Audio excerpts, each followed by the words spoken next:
আপোনালোকে দেখিছে যে এজন ব্যক্তিয়ে বৰশী বাই আছে। এই বৰশী বাই থকা দৃশ্যটো খুবেই ভাল লাগে।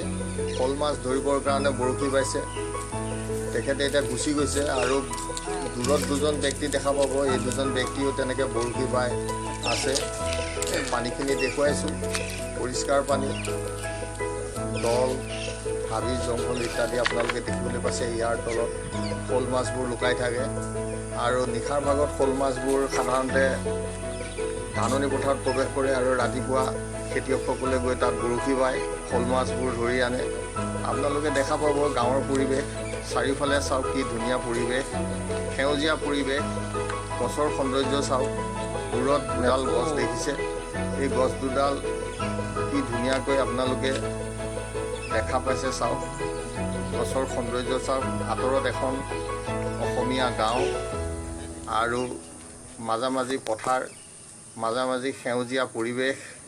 আৰু এই যে ব্যক্তিজন দেখিছে তেওঁ মাছ মাৰি ইয়ালৈ আহি আছে। এই যে বাঁহৰ বৰশী চিপ, ডাঙৰ ডাঙৰ বৰশী চিপ, এইবোৰত শ'ল মাছ ধৰিব পাৰি।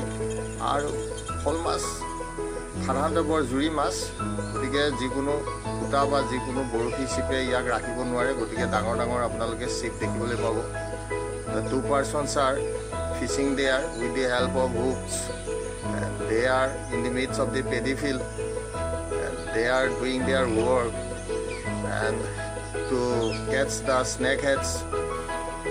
It is the time of the morning and you see how beautiful the whole atmosphere, and you have seen at a distance a village, now the clear water nearby a pool. You see and these are many weeds you have seen grown on the water, and this is really a paddy field. You know that person is trying to catch the snakeheads with the help of hooks.